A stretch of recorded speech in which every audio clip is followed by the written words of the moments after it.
Two Queers in a Truck. And I'm Billy James Gunn, and my sidekick, Christian Cano, partner with Gunn, is coming up next.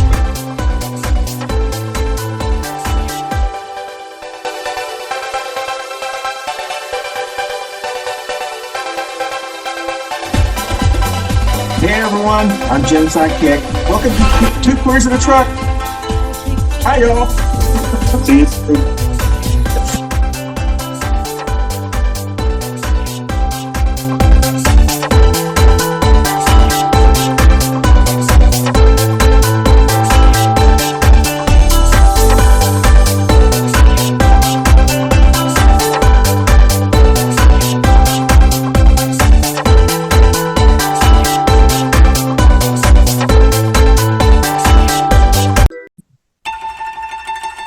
Good morning, everybody. It is Two Queers in a Truck time. And if you believe it or not, it is August 20th, 2025. Woo-hoo!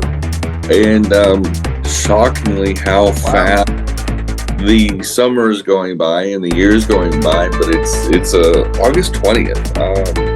I was just thinking about that right before we start the show, right before we start recording, actually. Christian reminds me off camera that what date it is, because we don't so we don't know what day it is. In advance, not too far in advance. It's only for this episode, it's only a week in advance. But still, it's a good reminder because on my iPad it says the actual date versus the real time, the broadcast date, which are different, and it does help me because we do this really early in the morning Pacific time because this is live. Being recorded in the studio in West Hollywood, California for me, and for All Points, North Carolina for Christian. And so we're an East Coast, West Coast show. So we are on opposite time zones, 3 hours apart now, which makes it interesting. That's why Christian's a little bit more chipper and awake, and in true transparency, I am still kind of waking up myself. Yeah, that's fine. It is okay. I adapt awfully fast, but we'll jump right into it. South Park has gone from almost dang near a comedy and all that to darn near a satirical, biographical reality show. I mean, it's still dang funny, and they are definitely getting under the MAGA Republican skin, but there is no doubt that these fascist Nazis are losing it. They are losing it. Their recent target, besides Trump, even though he's in this latest episode, is Kristi Noem, the former South Dakota governor that is now... What do they call it? Ice Barbie? Yeah, Ice Barbie. Ice Barbie. If you haven't seen the episode, do yourself a favor and watch it on Paramount. If you have watched it, laugh along with us because they have slayed her again. And in her response is that their portrayal of her was petty because it was about her appearance. And the irony of irony is the agencies that she heads up, one of them is ICE. And they're picking up people based on their appearance, what color their skin is. And it is the irony of irony, and I'm not the one that pointed that out. I read that off a headline. But the mainstream press is not even doing as good of a job as South Park is coming after Trump and his associates, his behaviors, the ridiculousness. And it's great. They're leading the charge, and it is absolutely fabulous. I love seeing it because in the TV show, in the South Park TV show, her face literally keeps melting off, and the face that's left is just brutal. And it's one of the reasons that she had this $87,000 a year bonus salary that she got from her nonprofit scam. So that she could do plastic surgeries. And I mean, this woman's been all about her appearance. This is why it's getting under her skin, is because what used to be her belly button is probably now her chin now. She's had so many facelifts. And I mean, this lady has been rack 'em, stack 'em, and pack 'em. There's probably nothing that is on her face that is original factory equipment. Which brings me to another point. It's these Nazi Republican women, these propped up women get so many plastic surgeries and procedures and want, I guess, to look their best, or their version of what they think looks best. Like Laura Loomer, for example, that has inflatable tires for lips, and looks cartoonish at best. They come after trans people, but especially trans women that want to alter their appearance to align with what's in their head. Well, aren't they doing the same?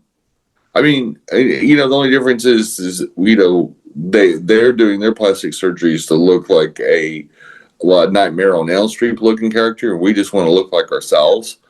But what is the difference? Explain to me what the difference is. Is that I've had no surgeries done to my body. Everything that I am has either been altered by hormones or I haven't altered it. They, on the other hand, have had some of these, you can tell they've had 10, 15 procedures or surgeries, like injectables, things like that, lip filler, facelifts, boob jobs. I mean, there's no telling what Boom Boom Boebert has had done to herself to look a specific way. And how is that different than a trans person? In fact, theirs doesn't even have to do with gender identity or mental health. It's just they want to look different.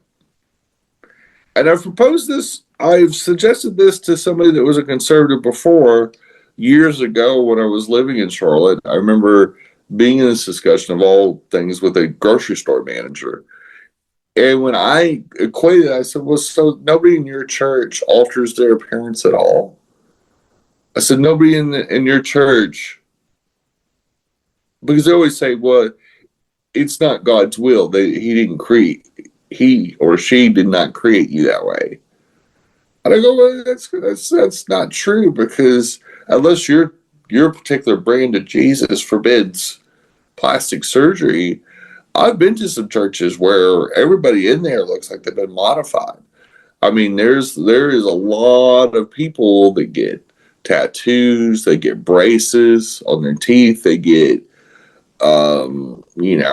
eyelid surgery to make their eyes look younger. They get or more white Anglo, or more this or more that, or facelifts or Botox or lip filler or boob jobs or whatever it is, whatever body modification it is.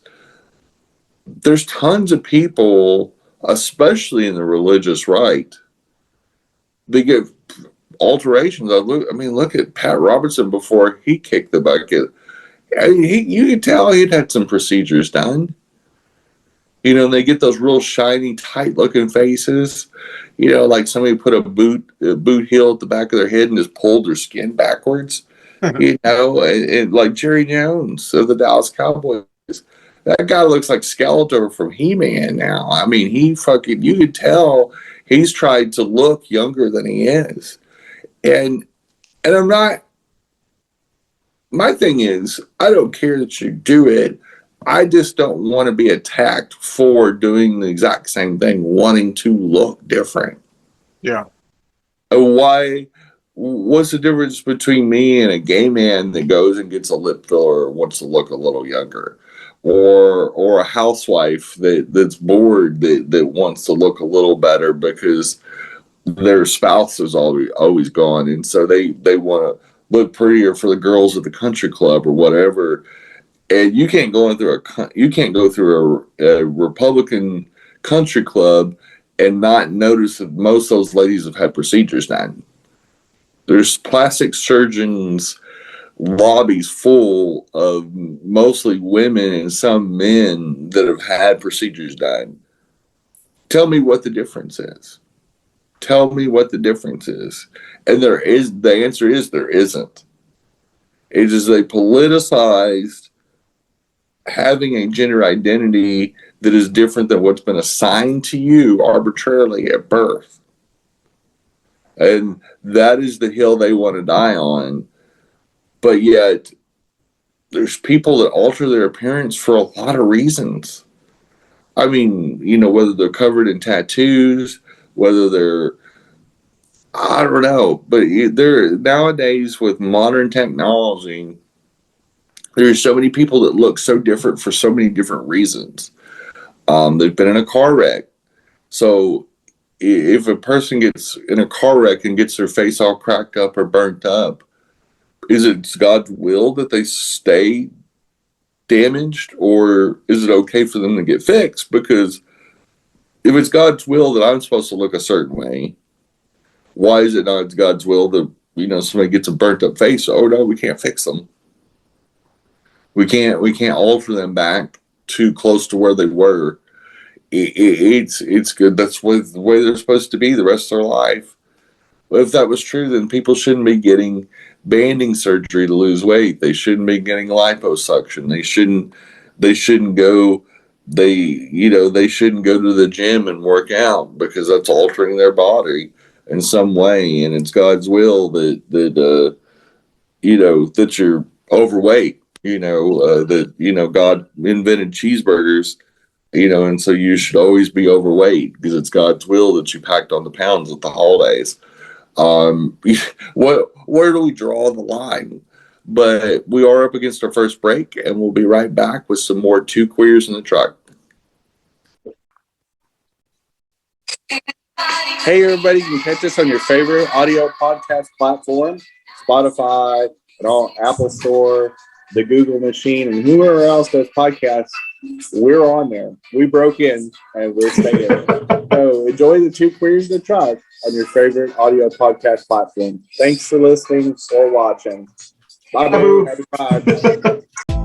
Hi everybody, this is Gersemi from the Americo show over here. All I'm here is doing a little quick PSA. Use this summer to do volunteer work. Go to your nearest YMCA, go to your nearest homeless shelter, go to whatever community services or programs that you can help out and volunteer. Because right now, we have a bunch of fascist pieces of shit trying to rip apart our country and rip apart the people, our communities, by spreading hate and bigotry.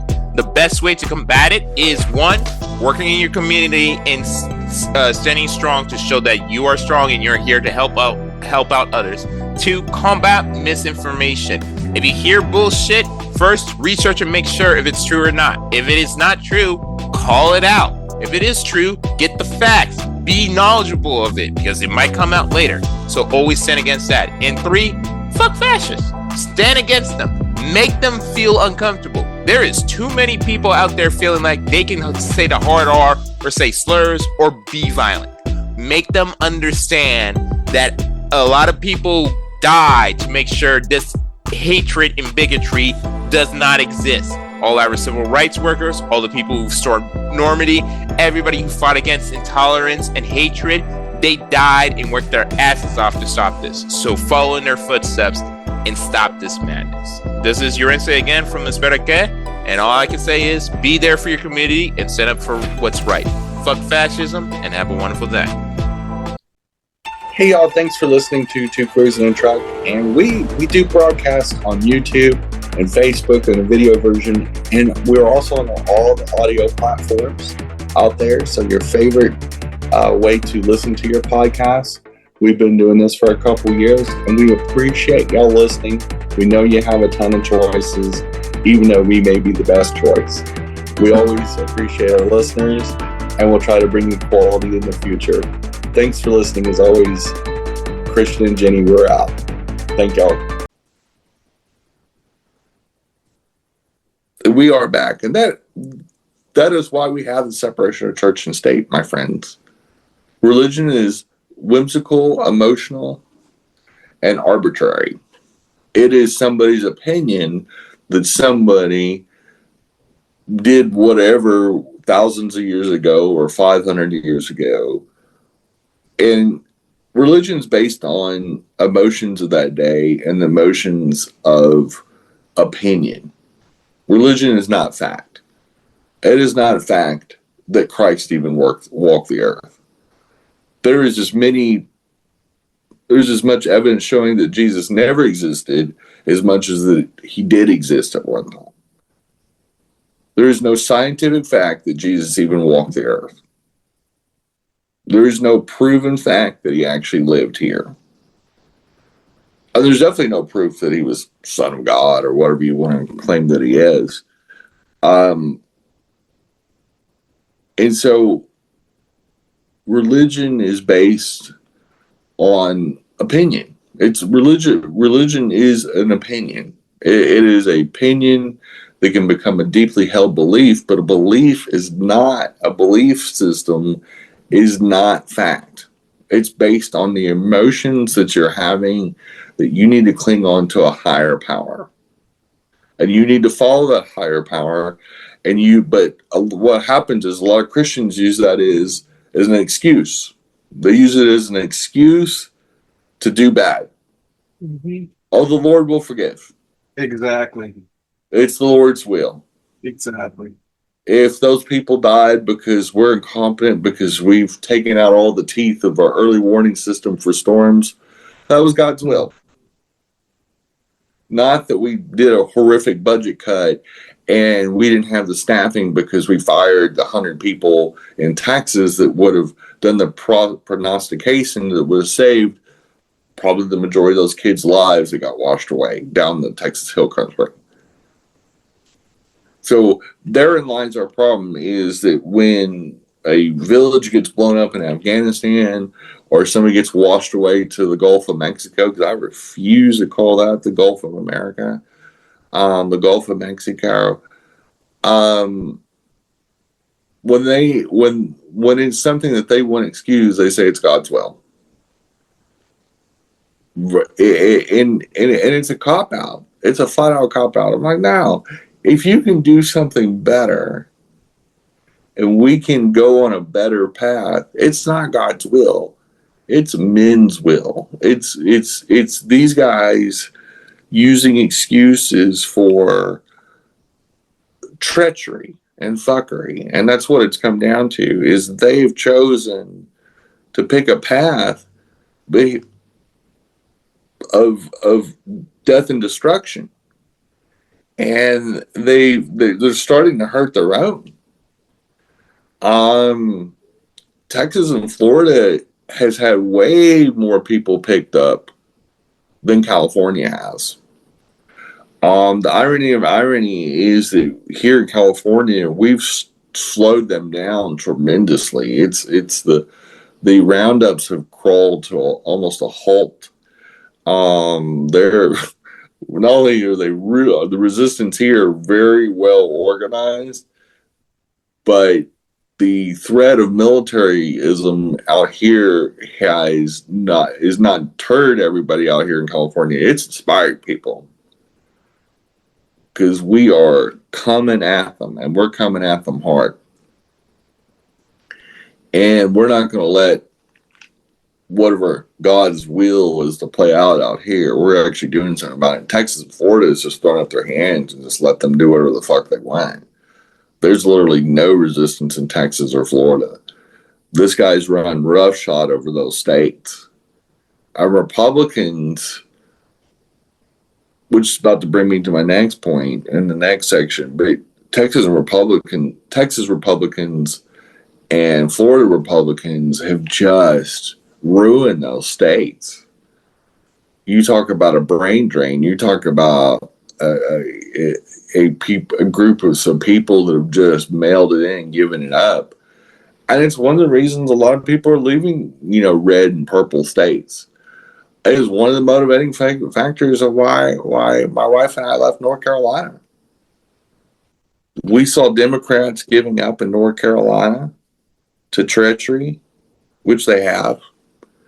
And I definitely wouldn't move back to Texas. I wouldn't subject my wife to Texas. Texas is a terrible place to be. And we love Miami, and I love people, love Florida, but it's unlivable on a permanent basis. Visit maybe. But two really interesting points in this next section. A lot of things are coming to roost. One of them is the rural red areas are now the epicenters of these new AI technology centers. And what a lot of people don't realize when you use AI technology, it uses a tremendous amount of computing power, which these giant servers, these giant supercomputers that create this AI stuff uses a tremendous amount of water. They cool these centers with water and electricity. Two things Texas really doesn't have a lot of extra of. They're constantly in droughts. And we all know about Texas energy problems. Yep. And so there is rural areas of Texas and rural areas of Georgia, for example. I watched this one news expo where this lady's having, there was this lady in Georgia that's right next to one of these AI centers. And she's literally having to go buy gallons and gallons of water just to have drinking water, just to have water to use, just to wash their hands, just to wash their dishes, stuff to put in their bathtubs and toilets, because they literally have no water pressure because of these AI centers. And they are turning these states into hellscapes. They are literally destroying their state's environment. They're literally destroying their infrastructure. And places in rural Texas where they've plopped down these huge data centers, these massive, that these areas have never had the infrastructure for something like this because they were never prepared for one of these centers to go up that fast. So their infrastructure has not stayed up with this massive change. And when you put basically the equivalent of a manufacturing center in the middle of the country, in the middle of podunk area that's used to people living off, well water. minimal, Well water. well water. And these centers, they pipe in from whatever water table you have, whatever water towers you have. And they drain but they didn't build any new ones. Yep. They didn't build like a new water tower just for this AI plant. So what's happening is it's devastating red counties, especially in the South. And because California has such strict environmental rules, it's hard for them to build them here. They actually have to go by rules that are in good practices. So if they, and so it's restricted their deal. This is why they built them in places where they go, oh no, you can have a free for all. You corporations can do whatever the hell they want. Well, the problem is that once again, these rural areas of North Carolina that have had the potash problems from the coal in the energy industry and Duke's cover up on things, or livestock production where it's devastated the environment. They didn't do the safety protocols, and so many water tables have been greatly damaged over the years. Again, in Texas, North Carolina, places where in the South where they've had a lot of, Arkansas, where they've had a lot of water runoff from what animal waste in these large production facilities and large animal production farms. And so the toxicity of all these practices with no safeguards is devastating not only the infrastructure, but the environment in those areas. And in short order, there's going to be parts of Texas that are going to be unlivable. Those are going to be brown spots where the place has been browned out between the lack of water and a lack of electricity, where they're going to brown out some blackouts in Texas and peak energy usages. And that's going to be more and more common. And then these water shortages. And it's not going to get better. It's going to get worse because you don't build water structures and water tables overnight, no matter what you do. And they're not going to be using desalination plants in Texas anytime soon, unlike Saudi Arabia. We'll be right back with some more Two Queers in the Truck. Hey, y'all, this is Jetty with Two Queers in the Truck, and Christian's along with me. And we're just having fun, and we're looking forward to the 2025 season, and super excited. We have some neat things going on in our whole family of shows, including Coffee and Pan Dulce, and many new shows that are brewing. Get it. And we are excited for 2025 and all the chicanery and other things that comes with it. So happy New Year, and we'll see you on the flip side. Bye, y'all. Bye, y'all. Bye, boo. Bye, boo. But we are back because Texas is broke. Broke. And if it wasn't for the socialism of the federal government, Texas would be in real trouble. And I find it funny because Texas takes more from the federal government than it puts in. And it's going to get worse as people leave Texas for other states that have their shit together. It's going to be a irony because again, where California is going to grow rapidly again. People are realizing when they flee liberalism and leave places like New York and California and Minnesota that build infrastructure, they build for the future, they build based on knowing that the society is going to need to change. Places like Texas, Florida, and Georgia just do whatever the hell they want, and they worry about it later on. Well, that comes to pass, and then there's a major problem. It's just like the economy. They do whatever the hell they want, and they worry about the consequences when the next person takes over as president. Because we've had an economic crash during or right after a Republican president pretty much since Nixon. You know, the economic problems of the mid-'70s of the United States was because of Nixon Ford, not because of Carter. Carter just inherited the train wreck. The same way with Reagan and Bush. The country and the economy was crashed after Reagan and Bush. It was throttled. Clinton turned it around. Obama fixed it for W. Biden fixed it for Trump. And then whoever's the president in 2029 when they're sworn in, which undoubtedly will be a Democrat, it's again going to be another train wreck. The economy is already faltering, and it's faltering big time. For the first time in American history, there's been 500,000 more sellers of homes than buyers of homes in the market in the month of July. It is a literal buyer's market. House prices are falling in many markets, and it's because there is a glut of homes for sale. The economy is not just slowed up, it is crashing, and it's going to continue to crash because of horrific things like tariffs, for example, has had a massive chilling effect on how people buy things. It is going to, for some of the people, for Trump to be president, there's going to be some people that are going to, some of these billionaires are going to feel the burn themselves. They are going to burn their own house down, and it is funny. And we're watching economies like California thrive. We're seeing places like Texas really struggle. And it's not going to be great. You're going to see the South that has been growing off and on for the last 30 or 40 years really come screeching to the halt. There is going to be some significant issues in Florida and Texas, for example, economically.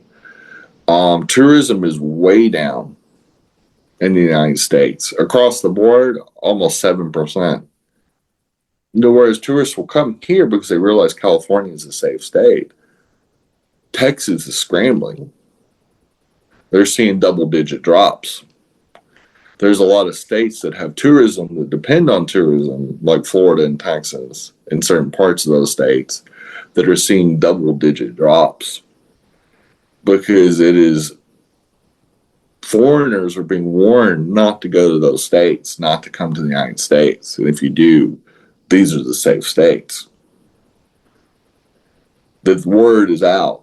Fascism is something other people like, especially if you are Latinx or Hispanic looking, and you're traveling from Mexico City or Madrid, Spain, or Italy, where you have a very Mediterranean look.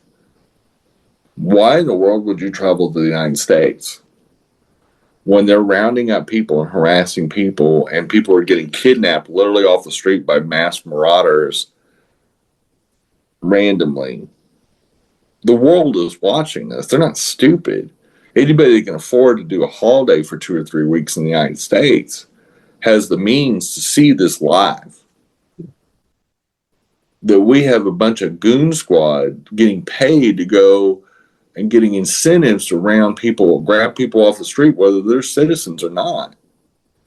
Do you think a traveler wants to get grabbed or harassed at the airport? Because they're doing it. They're harassing people at the airport. They're pulling people off planes and harassing them. And that is the United States we live in right now, where we're not free to travel. If you look like a specific ethnicity, there's certain parts of the United States you shouldn't go to. And you definitely shouldn't travel through mass transit like buses or planes. You probably should drive. And if you don't have a car, well, you probably shouldn't travel. Which is going and probably has hurt the airline industry, because they depend on that summer travel. We all know summer travel is down. It's one of the reasons gas prices have been tumbling. Demand has gone way down. Gas prices down here in California have dropped $1.20 because demand has gone down. Less people are traveling all across the United States. I can tell you, without a shadow of a doubt, this is going to pay a price, which is hilarious because places like Florida that employ hundreds of thousands of people in the travel and tourism industry, it's going to hurt that state if it hasn't already. And if they keep up this kind of attitude and they keep hiring more and more people, which they show no sign of slowing down, because I know the budget earmarked for ICE next year is like 4 or 5 times higher than it was for this year. We're going to see mass roundups. We're going to see massive amounts of concentration camps. And we're going to see a lot of people at a lot of bad situations. But the outcome is the world is going to go, okay, well, we don't need the United States. We've got the EU. We've got powerful, economically powerful countries like China, Japan. India's become an economic superpower. Europe, a united Europe, has become an economic superpower. Australia, Canada. These other countries have passed us in per capita income. They've surpassed us in quality of life and infrastructure. And the United States is slowly really the third world. And most of the world is viewing us as the over-glorified trailer park.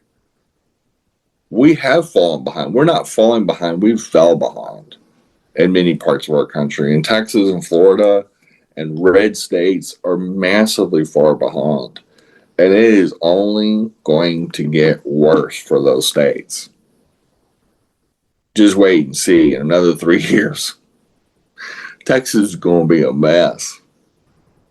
Because when these budget shortfalls start hitting and these services start going away, and they exist in California, and we get to the point that we stop sending our federal dollars and taxes to the United States, we start keeping them here in California, which there is talk about doing that, we eventually will just hang on to our money and go, well, we put in more than we take out. So we'll just, hey, that extra $85 billion that we send to you guys, we're just going to keep that in our coffers here. We'll just spend it on our own state. You imagine if California had an extra $85 billion, and it's already wonderful. Place smells like honeysuckles and glory out here. We'll run circles around the other states. We're already the 4th or 5th largest economy in the world. And us and Oregon and Washington State, we'll just become our own country. We can afford to. Texas can. Florida sure as shit can. But that's all we have for this week on Two Queers in a Truck. And we are going to dance on out and laugh about the Nazi Republican destruction of the United States. This is the president you wanted. This is the president America deserves. Y'all have a great week and enjoy the rest of August, and we'll see you next week with some more Two Queers. Bye, y'all. Bye, y'all. Hey, thanks for watching Two Queers in a Truck, and I hope you guys are staying safe. We're coming up to the Labor Day weekend pretty soon, and you want to take all the precautions as far as the heat's concerned. It's very hot in certain parts of the United States still. It's still summertime, and for many of y'all, it is still vacation time. And so pace yourselves and have a great week. And we're going to rock it on into latter August and into September. Bye, y'all. Bye, y'all. Bye, boo.